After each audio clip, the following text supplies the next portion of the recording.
Today I'll share the recipe of a very classic Arabian dish called as chicken mandi. Actually it's a specialty of Yemen, but today we'll try to make this dish in our own kitchen and we'll make it without oven. As it's an Arabian dish, people there they cook this dish inside sand in the desert area, and that has a different kind of aroma. And what we are trying to do is to give the same smoky flavor to our dish. So stay tuned for this lovely recipe from the region of Yemen. Hey guys, I'm Subankari and I welcome you all to my channel Source Food Corner. I hope you all are doing great in your lives, and if you are new to this page, subscribe to my page and do not forget to tap the bell button. And thank you all for loving my channel so much and supporting my work so much. So let's begin. So to make chicken mandi, we need to prepare a mandi spice mix or a mandi masala. Very classic and very simple. Just few ingredients. I have taken a coriander seeds around 1.5 tablespoons, some cumin seeds around 1.5 teaspoons, 10 cloves, fennel seeds around half teaspoon, and 1 black cardamom, 8 green cardamom, a small piece of nutmeg, and 2 cinnamon stick. I have just break them, and we need to just grind this masala or this spice. Apart from that, people there use black lemon. That is nothing but sun-dried lemon. So I didn't have that, and I do know that most people cannot have that ingredient in their kitchen. So just to substitute it, what we'll do, I'll just take out the peels of a regular size lemon and I'll roast it on low medium flame for good 5 to 6 minutes till this becomes somewhat like this. You can see in the video they have dried, and this taste is a bit closer to the black lemon, not exactly, but yes, it can be substituted. So I'll just use this and blend all the spices to grind to a fine mixture. And now mandi spice mix is not ready. We need to add 2 to 3 more ingredients. So there goes turmeric powder and half teaspoon, and dried ginger powder or saunt, what we call, around 1 teaspoon, and mix everything. And our mandi spice mix is ready. You can also add some saffron or kesar at this stage and blend it, but I'll use saffron water. So this is looking good now. And to make saffron water, I have taken few strands of saffron or kesar and I'll soak them in warm water around half cup for good 10 to 12 minutes. So it will give a very nice color. And for mandi chicken recipe, I have taken chicken here, one whole chicken around 1.2 kgs, and I have cut them into big chunks. People there use the whole chicken, but because we are doing it at home, I have just taken the leg piece and the breast piece and I have made deep cuts, and I'll marinate this with some spices. First I have taken a lemon juice around 2 teaspoon, and then goes the mandi masala that we had prepared. Just leave around 1 tablespoon for the rice, and we'll use all the rest spice.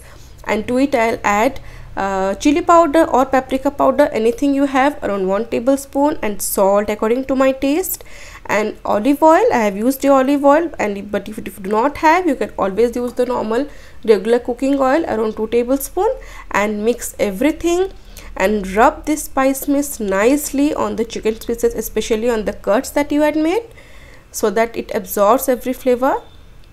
And we need to marinate this for good 4 to 5 hours, and if you can keep it overnight, it's very good. The chicken will absorb all the flavors. Otherwise 4 hours would also work. And after rubbing all the masalas or spice, I'll add half of the saffron water that we had just prepared, and again I will mix it and keep it for 4 hours. And after 4 hours, you'll see the color of this chicken has changed. As you can see, now this is ready to be steamed actually. And now before steaming, I'll prepare the rice. I have taken a basmati rice around 500 gram. I will wash it and I'll soak it in water for 1 hour or till the chicken is done. So keep it aside. And for steaming the chicken, I have taken here steamer, and I'll steam this chicken. If you do not have a steamer, you can take any deep vessel, put a rack or a stand inside it, and then on top of it put any plate with some holes, or you can keep a strainer, and then on top of it add the chicken. Basically the intention here is that the chicken should not touch the water. And so for my steaming purpose I have taken here 2 glasses of water, and on the top of it I'll put my stand for steaming, and then I'll arrange my pieces nicely so that each piece can be steamed. And as I said, if you do not have this arrangement, you can arrange according to your need, and just keep in mind the chicken pieces should not touch the water below.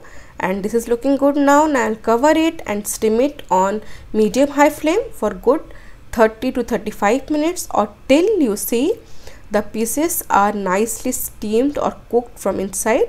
And I'll just show you how can we ensure that.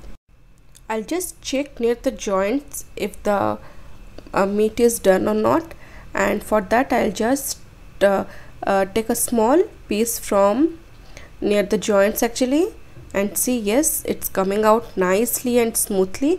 That means my chicken is done, because the joint area and especially the areas near the joint section, it takes more time, and if this is done, you can think the chicken is nicely cooked. And my pieces are looking nice, they have steamed very well.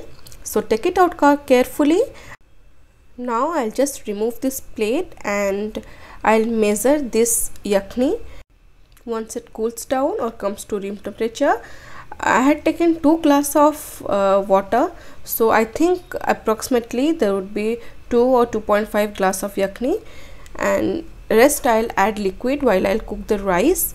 So just keep it aside, and in a pan I'll add now 2 tablespoons of olive oil and cook it on medium flame.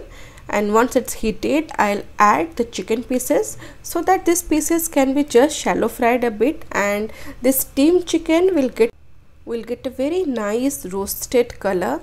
You can see in my video how nicely this chicken are getting color.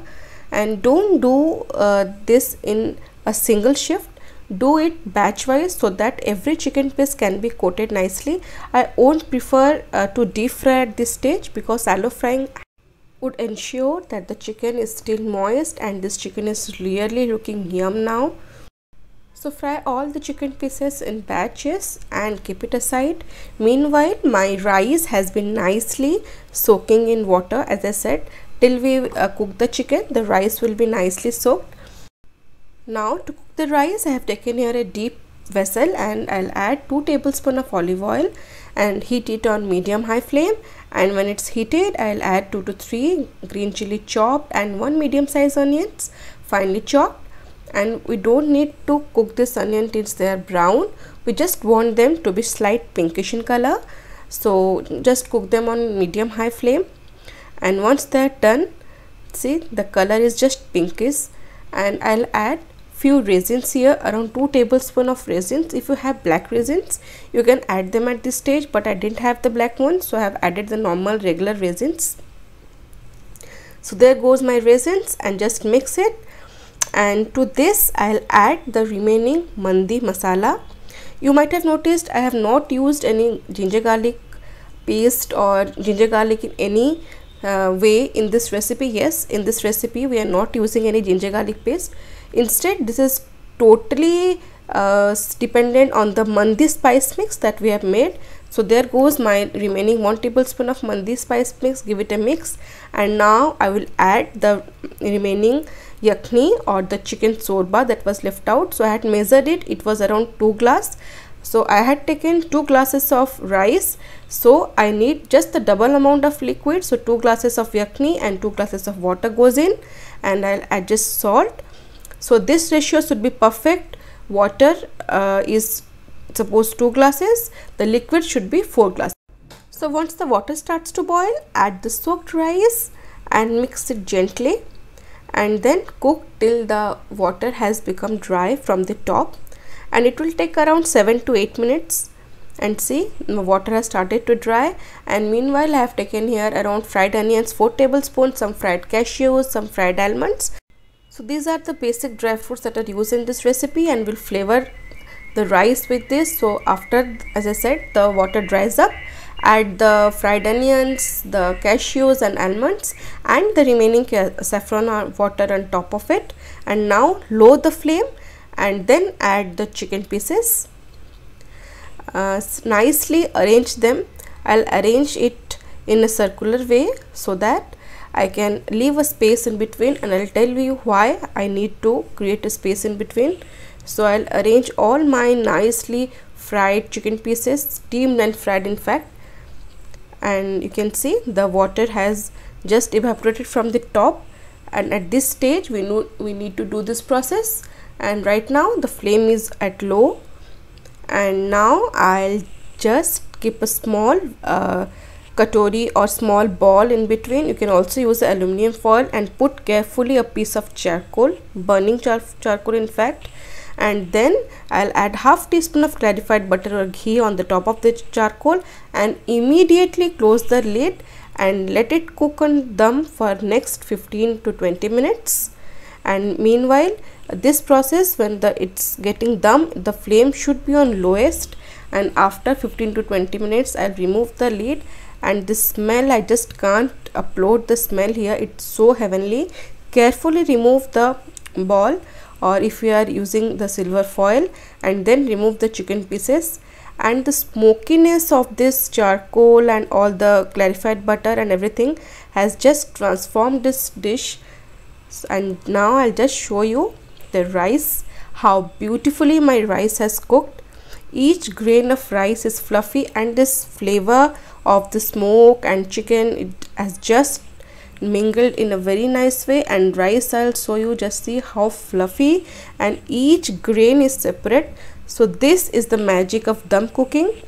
Let's serve this dish in the Arabian way, and I'll serve this dish rice first, and on the top of it I'll add the chicken pieces. Actually they serve this on a huge platter with the rice and chicken, but here I'm just showing you a part of it. And then on top of it I'll arrange the fried cashews, almonds, and then go some fried onions, and on the top of it some coriander leaves, few green chilies, and a basic chutney they use in mandi recipe. Just I'll blend few ingredients. I'll give you this recipe on the description box. And my very beautiful, very flavorful chicken mandi is ready in our own kitchen without oven, and I have shared lot of tips to make this beautiful dish in your kitchen. And once you make it, each and everyone will love it. I had made this recipe for my friends on the occasion of Ramadan, and everyone loved it. So I hope you have liked this recipe. Do give it a try and let me know your feedback, and do not forget to subscribe to my page, and don't forget to like the video. So see you in next video. Till then, stay safe, love life, and happy fooding.